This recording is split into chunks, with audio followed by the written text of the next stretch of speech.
Hello guys, welcome to the Allrasta channel to discuss and explain the exciting storyline of your favorite series, SwallowedStar episode 204.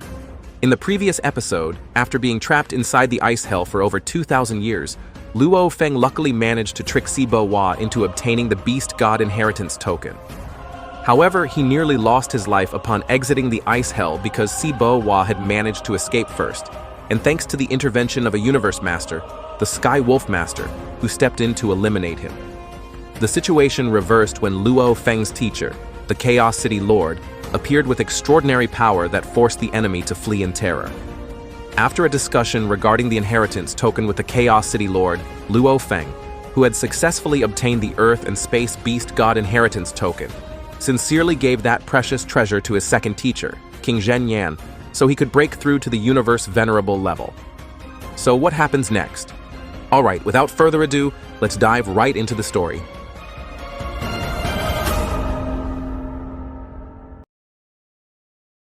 After recounting everything that happened inside the ice hell to Master Zhen Yan, Luofeng now presented the Beast God Inheritance token to his teacher, who needed it more. With trembling hands, Master Zhen Yan admitted that his disciple was truly formidable. Not only had he played a Universe Venerable for a fool, but he had even brought humiliation upon the Sky Wolf Master. And because the inheritance token was such a vital item, Master Zhen Yan initially intended to refuse Luofeng's gift. But Luofeng was quite insistent and gave it with total sincerity. Furthermore, he believed he would have other opportunities to obtain such treasures in the future. Ultimately, Master Zhen Yan accepted what his disciple had offered. The only issue was that to obtain another inheritance token, Luofeng would still have to wait a long time. That was what made Master Zhen Yan feel uneasy. However, that didn't matter to Luofeng. Previously, the Chaos City Lord had said that since the Sky Wolf Master already knew Luofeng's identity, he would surely spread the news across the entire universe immediately. When that happened, Luofeng would face threats from various races who would do anything as long as he could be eliminated. As a figure valued by the human race, the higher-ups would certainly not sit idly by. The Chaos City Lord would use that reason to petition the human race's top leaders for a replacement Beast God Inheritance token for Luofeng, so he could quickly increase his strength and no longer fear enemies trying to target him in the future. With Luofeng's current talent and status, the request would definitely be 100% approved, according to the Chaos City Lord. And sure enough, in short, Luofeng managed to obtain the Gold and Space Beast God Inheritance token, which was perfectly suited for him. Not long after Luofeng's meeting with the Chaos City Lord, the scene shifts to the central transportation hub in Primal Chaos City. Every teleportation portal established there is free from tracking, which is why someone can perform a God-country transmission safely without the fear of being followed by an enemy. This time, the two of them would use the God-country transmission, belonging to one of Luofeng's servants from the demon race. It was known that the servant had coordinates not far from the ancestral god sex location. If they continued using a spaceship at normal speed, it would take half a year for Luofeng and his teacher to arrive at their destination. As Luofeng walked with his teacher through the hub, many eyes were glancing at them. They were gossiping about King Zhen Yan, who was finally leaving Primal Chaos City after staying there for so long. They also questioned who the figure next to Zhen Yan was. Naturally, only one name could come to the minds of those who had never seen him. He was Luofeng, whose identity had recently been rumored to be the famous King Blade River. Since King Blade River was also a world master just like Luofeng, they were very certain that the circulating rumors were true. He was the genius heralded as an equal to one of the Chaos City Lord's talented disciples who had passed away, Kedi.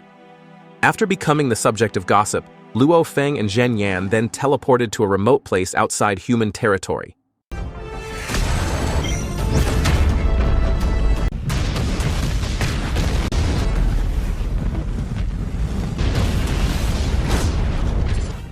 After hearing the chatter of the warriors at the transportation hub, the teacher and disciple immediately laughed together because the guesses of the people talking about them were remarkably accurate.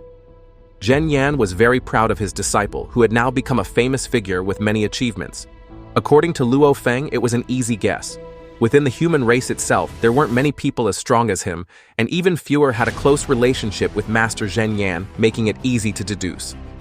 Becoming famous usually causes a lot of trouble, but it's not so bad to be well known, Luofeng said. To reach the ancestral god sect's location, Luofeng previously had a bioship with a speed of 80 times the speed of light. But unfortunately, that ship had been taken by a Venerable from the Du crew race. Fortunately, Master Zhen Yan had a ship with a speed of 90 times the speed of light, which would be used as their vehicle to reach the destination. Once the ship appeared, the two of them departed without delay.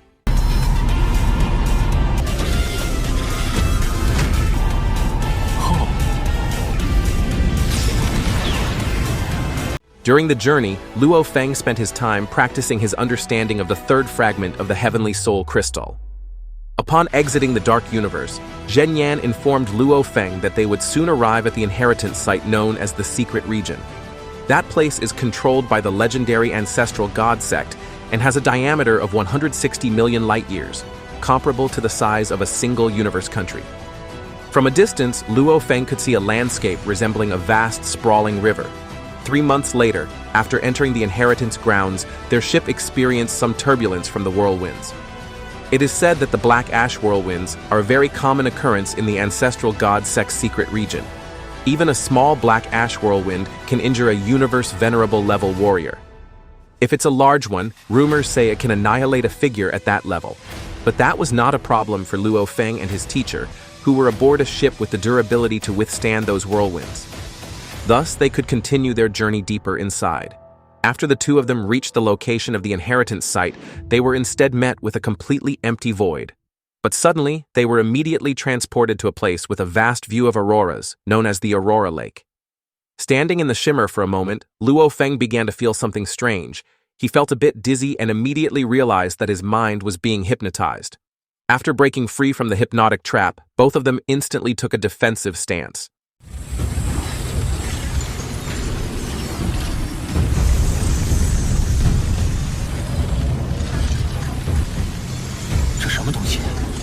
At that moment, a universe Venerable warrior appeared and said that the two newcomers before her were quite fast to be free from the hypnosis. Neither Luofeng nor his teacher had noticed the presence of such a powerful figure at all, even though she was standing very close to them. The figure introduced herself as merely a guide in the ancestral god sect and demanded that Luofeng and his teacher immediately show their beast god inheritance tokens. If they didn't have them, the two would be annihilated on the spot for trespassing into the holy territory of the ancestral god sect. The guide released a power of fire that surrounded Luofeng and his teacher, fire with incredibly intense pressure. Because of this, they both immediately showed their respective beast god inheritance tokens. After both showed their tokens, the guide deactivated her fire power and asked the two of them to follow her.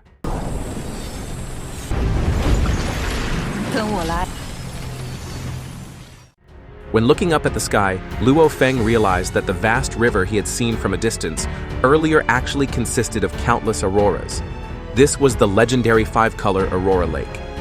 Each lake has a maximum diameter of 10 light-years and possesses infinite power. The lake is one of the strongest treasures in the universe. Even if a single drop of aurora were to fall, it would be enough to inflict a fatal wound on a universe Venerable level warrior.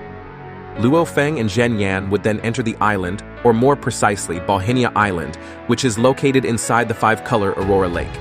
As the strongest treasure in the universe, as long as one is recognized by the aurora, they can enter safely. While following the guide and to ensure their safety, Zhen Yan moved first and touched the aurora wall in front of him. After confirming it was safe, only then did he tell Luofeng to enter. This teacher is truly very caring.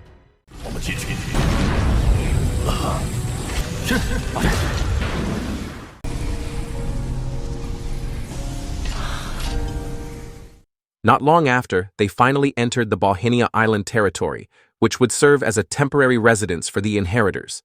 Having been there for only a short time, Luofeng could immediately sense the presence of powerful individuals everywhere.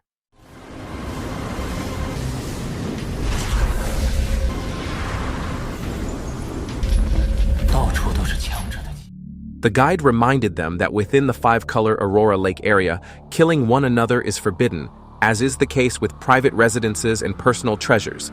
They cannot be forcibly seized as long as they are there. For those who violate these rules, they will receive sanctions from the Aurora. Later, after meeting the island's ruler, Luofeng and Zhen Yan could build a residence on the land that was still vacant there. The three of them continued toward a palace that served as the residence of the island's ruler. From there, they would eventually see the structure of the ancestral god sect, such as the main palace, which is guarded in turns by 3 ancestral gods. And around there are also the residences of the 8 beast god figures. Around the outer circle, there are 16 guardian beast god temples, as well as 72 god generals and 3,000 god envoys. Guardian beast gods are said to be figures who have obtained the complete beast god inheritance, but did not inherit the position of a beast god. Nevertheless, they are incredibly powerful existences, and the ruler of Bohinia Island is one of these guardian beast gods. After receiving several explanations from the guide, the 2 of them then entered the residence of the Bohinia Island ruler. Meanwhile, the guide left because her duty ended here.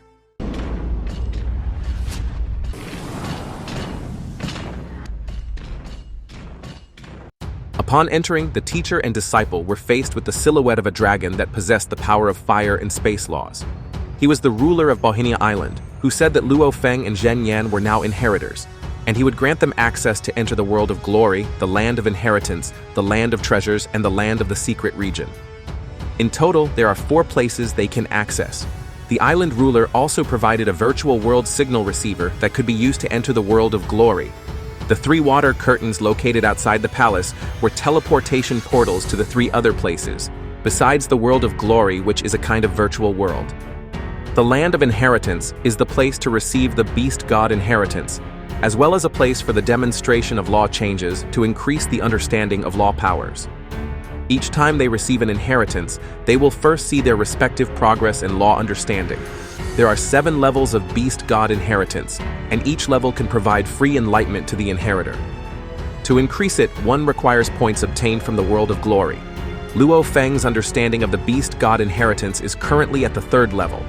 Meanwhile, after both underwent a stunning inheritance understanding, King Zhen Yan felt he would soon achieve a breakthrough and immediately went into secluded meditation.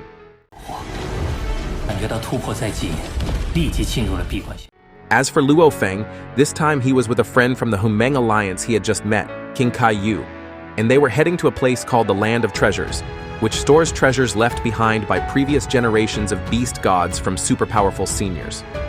Kai Yu said that finding treasure is only one aspect.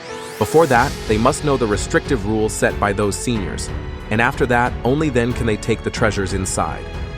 No one knows what kind of strict requirements are set by the seniors who left the treasures there, so they have to find out for themselves. Not long after, Luofeng and Kai Yu were suddenly blasted back by an unknown force, a force that also made the various races present there take an interest in watching the spectacle.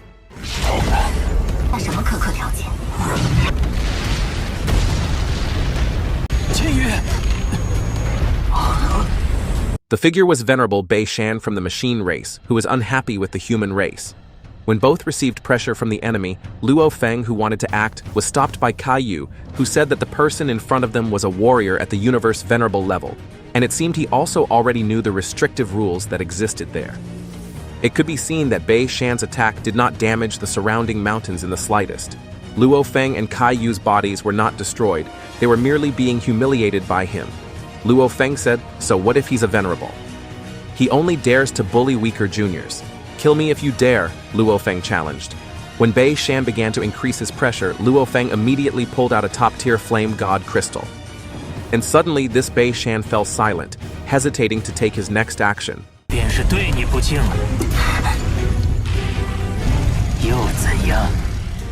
The other warriors watching immediately laughed at Bei Shan, who had gone silent instead of killing the humans in front of him.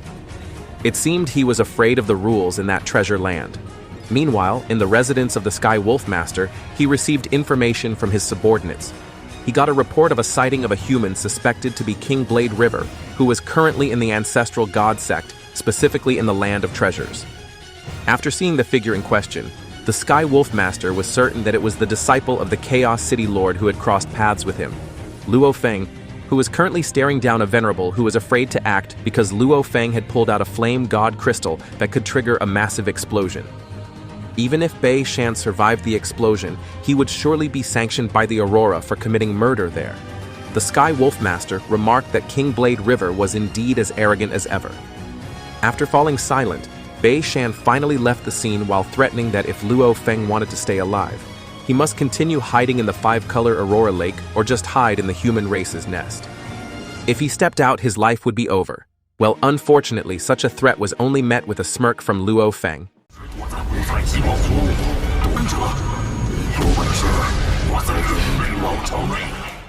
Next, the scene shifts to the virtual world, the world of glory. In a palace-like building, many warriors were gathered. There were also drink servers from the human race who had a slight conflict with other races. But that action was immediately stopped by Luofeng, who was also present there. Luofeng felt that the virtual world in this place was far behind compared to the human race's virtual world, which has many features and various battlefield events. However, for the world of glory, there is only one most famous battlefield event there. Around them, the inheritors could be seen forming small groups aligned with their respective races.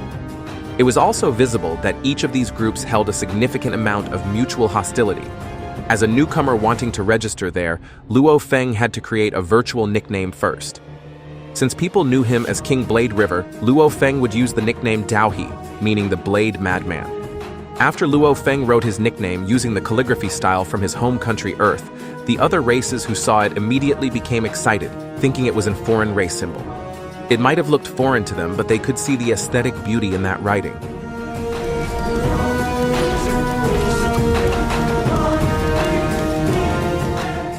Okay guys, thank you for watching until the end, and don't forget to support this channel with likes, subscribe, and comments. That's all from me. Bye.